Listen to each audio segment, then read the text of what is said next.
오늘은 나주님의 기쁨 되기 원하네, 나주님의 기쁨 되기 원하네 라는 제목으로 하나님의 말씀을 증거하도록 하겠습니다.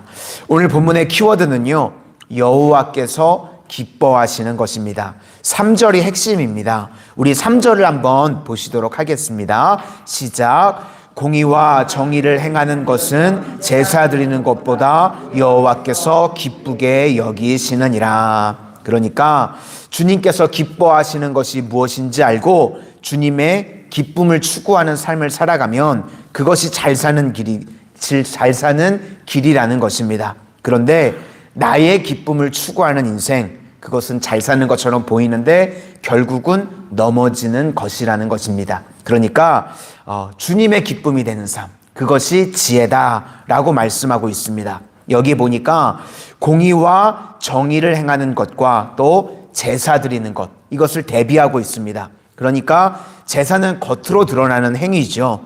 예배를 말하고 있습니다. 그러니까 눈에 보이는 예배, 이것도 중요하지만 그것보다 더 중요한 것이 무엇인가 하면 공의는 하나님의 기준이고요, 정의는 공동체를 세우는 정의입니다. 그러니까 예배의 내용은요, 하나님의 뜻을 이루고 공동체의 정의를 이루는 것입니다. 그러니까 형식만 가지고 예배드렸다고 말하지 말고 내용에 집중하는 인생이 되라 라고 말씀하십니다. 그래서 1절부터 8절까지 내용이 그러면 주님의 기쁨이 되는 삶이 무엇인가 하는 것입니다.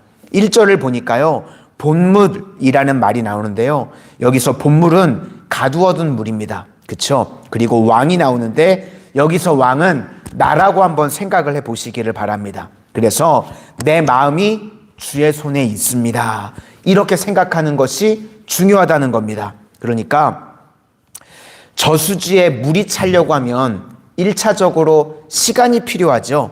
그리고 두 번째는 어디에 물을 터주느냐에 따라서요, 이용도가 틀려집니다. 그렇죠? 마찬가지로 하나님께서 우리 마음 가운데, 우리 마음의 보에 채우는 인내의 시간이 다 필요하다는 겁니다.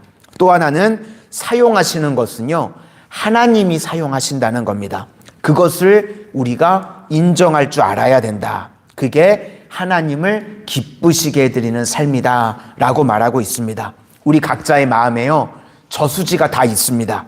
그것을 인격도 채우려면 시간이 필요하고요, 은사도 채우려면 시간이 필요합니다. 그리고 이제 그것이 채워지면 사용하시는 것은 누가 하시는가?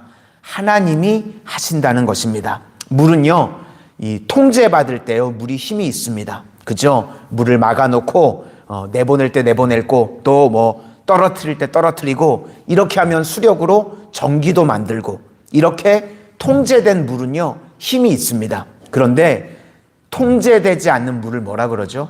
재앙이라고 그럽니다. 그죠? 물난리, 홍수. 그러니까 하나님께서 우리에게 은사도 주시고 능력도 주십니다. 그런데 하나님의 손에 통제될 때 그게 능력으로 발휘가 되지만, 통제되지 않는 물, 우리 통제되지 않는 이 능력들은요, 재앙이라는 것입니다. 그것을 우리에게 보여주고 있습니다. 그래서 2절에 자기의 보기에는 다 옳아 보이지만 자기 뜻대로 살면 망한다는 겁니다. 그러니까 주님께서 이끄시는 인생을 우리가 살아야 된다는 것입니다. 그렇게 여호와를 기쁘시게 하는 인생이 공의 그리고 정의라는 것입니다. 하나님의 뜻대로 공동체의 유익을 위한 인생을 살아야 된다. 이것이 하나님을 기쁘시게 하는 인생이다. 이렇게 정리하고 있습니다. 1절부터 3절까지를 함께 보시겠습니다. 1절부터 3절입니다. 시작. 왕의 마음이 여호와의 손에 있음이 마치 본물과 같아서 그가 의미로 인도하시느니라.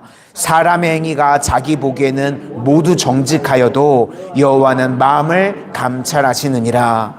공의와 정의를 행하는 것은 제사 드리는 것보다 여호와께서 기쁘게 여기시느니라. 이제 부연 설명하는 것이요, 4절에 눈이 높은 것과 마음이 교만한 것, 그리고 악인의 형통, 이렇게 말하는데 형통이라는 것은 등불이라는 뜻입니다. 그러니까 악인의 등불은요, 속이는 겁니다. 악인이 잘 돼 보인다는 겁니다. 그렇죠? 겉으로 보기에는 악인이 잘 돼 보인다. 그런데 악인의 결정은요, 결국은 마지막은 다 무너지게 되는 것입니다. 악인이 뭐가 악인인가? 남이 안 되기를 원하는 것이 악인이라는 것입니다. 그렇게 살아가는 것, 그게 악인입니다. 결국 악인의 특징은요, 하나님 기쁘시게 하는 데는 관심이 없습니다. 자기 기쁘게 하는데, 그리고 나를 기쁘게 하는 사람들의 특징은 뭐냐면요, 조급함에 있습니다. 빨리 잘 되고 빨리 기뻐지고, 왜 그런가 하면 내 뜻을 빨리 이루어야 되기 때문에. 그래서 자기 행복을 위해서 사는 사람들은요, 다 특징이 조급함입니다. 채워지지 않으면요, 불면증으로 잠도 못 자고 그렇게 되는 인생이 된다는 겁니다. 그런데요, 우리 믿음의 백성들, 하나님께 맡기는 사람들은 삶의 원리가요, 안식입니다. 그렇죠? 우리는 주일날 하던 것도 다 멈추고 안식하죠. 왜냐하면 하나님께 맡기는 거기 때문에 그렇습니다. 내 한계를 인정하는 겁니다. 내 힘으로 내 인생을 살 수 없는 것을 인정하기 때문에 우리가 안식하는 겁니다. 그렇죠? 그리고 하나님께 축복을 구하는 인생이 되는 겁니다. 그것이 하나님을 기쁘시게 하는 인생이라는 것입니다. 우리 4절과 5절도 한번 보시겠습니다. 4절부터입니다. 시작. 눈이 높은 것과 마음이 교만한 것과 악인이 형통한 것은 다 죄니라. 부지런한 자의 경영은 풍부함에 이를 것이나 조급한 자는 궁핍함에 이를 따름이니라. 그러니까 자기 뜻대로 한다고 다 되는 게 아니다, 이 말씀을 하고 있습니다.